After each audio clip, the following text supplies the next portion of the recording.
coa convicción de que os resultados xa serían moi diferentes hoxe dos do pasado 21 de outubro.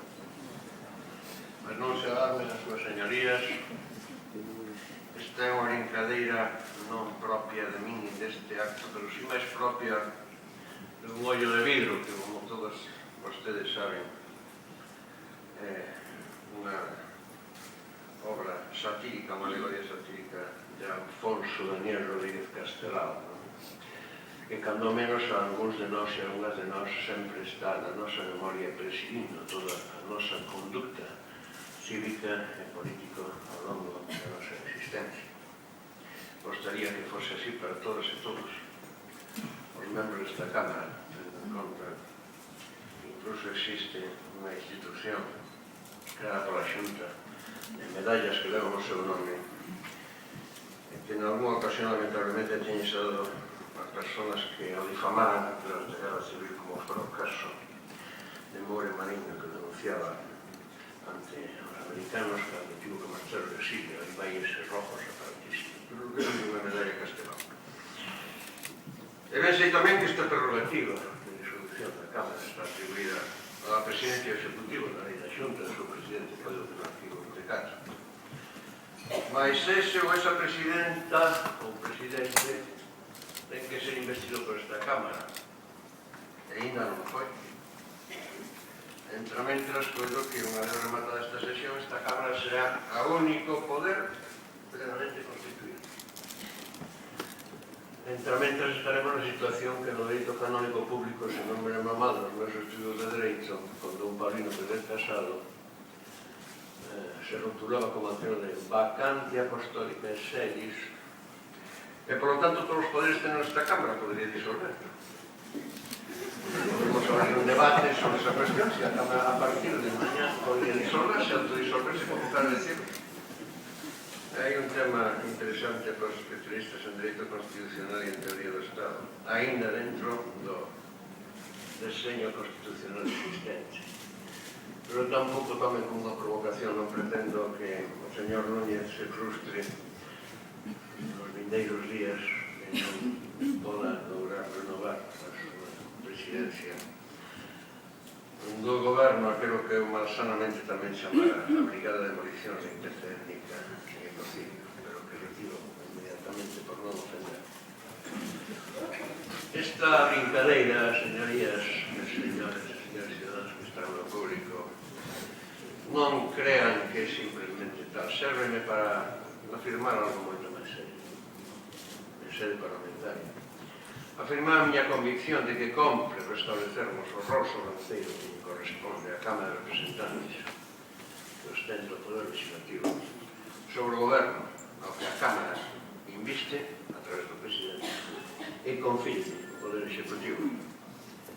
Esa é a relación de poderes non só do deseño famoso de liberal, pero liberal do tempo de ilustración do neo e do neocon de Montesquieu, como ben sabido, que é unha vulgaridade decirlo, pero que é o congruente co deseño constitucional vigente no Reino de España, un deseño parlamentarista e non presidencialista, de maneira que, se me permiten abusar desta condición de o máis senior, o máis bello de todos e de todos, que cada día me parece máis o ollo de vidro, porque cada día me aproximo máis da cova, da que todos acabaremos por razóns de idade. Pois exhortalos a que teñamos en conta que temos ante nós un triple reto. Primeiro, de ser a institución, como digo, sobranceira na xerarquía dos tres poderes. Os grupos parlamentarios non sean correos de transmisión nin do goberno, no seu caso, nin das direccións executivas dos partidos, senón que sean representantes dos cidadanos. Somos os únicos e as únicas que somos elegidos directamente por sufragio universal. Non así o presidente da Xunta, que é elegido por esta Cámara. A responsabilidade súa entre os electores é indirecta, só en canto deputado. A responsabilidade de todos os membros, cando non se cumplen os compromisos electorais, son moito máis directas por parte de todos os nós que por parte do Poder Executivo. A segunda é sermos a auténtica Cámara de Representantes, que non se pode decir de nós eso que foi tan voceado ao longo dos últimos tempos polas rúas de todo o ámbito do Estado que non nos representan. Non teña que acontecer como hoxe cando chegamos aquí e hai afora do Parlamento e da Rúa do Orbe unha concentración de manifestantes de ciudadanos agredidos por a estafa das preferentes con tantas outras cousas, que teña que estar a policía protegendo o Parlamento dos ciudadanos, cousa absolutamente absurda, que é inversión dos valores democráticos. E finalmente practicarmos a ética por diante e como fundamento da política, cando menos os homens e as mulleres que formamos parte do grupo parlamentar que até agora foi extraparlamentar e ainda é, mentres non tomemos posesión. Así o creemos, así o facemos e así exhortamos a todos e a todas vostedes a facer fago votos, por tanto, porque así sexa na práctica institucional. Ainda que como bo galego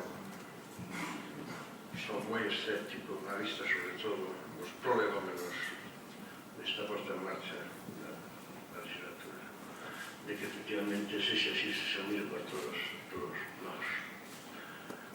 Pero, de remato, saben vostedes que a Comisión de Idiosincrasia Galega e Cientismo non leva aparellado que sexamos un país de vacas e de habitantes máis mansos que as vacas, senón que un país que leva séculos loitando por dous valores primordiais, a liberdade individual e a liberdade colectiva, como povo e como nación, tal como se di nunha das estrofas do himno oficial da nosa nación, do himno da letra de Eduardo Pomar. E remato esta prédica pedindo disculpas. Vou desaparecer rapidamente. Ou seja, remedando a don Ramón María de Valle Inclán, que nunha tertulia no PRR, no tempo da República, falaban sempre apenas de xa falar ninguén. No momento que chegou a pausa un xovenciño que tiña moi interese en falar, empezou a falar, o xoven parou un momento para ver un pouco de café e don Ramón María dixo lacónicamente: e aprovechando que este joven se ha callado para sempre, deixando o deixo falar. Comprometo a facer obra. Por lo tanto, procedamos a elección do Parlamento, da Mesa, do Parlamento electo, conforme aos artigos 4.2 e 36 do Regulamento. Por lo tanto, vou... El reparto de papeletes está feito, entón non hai que facelo, sigo o guión.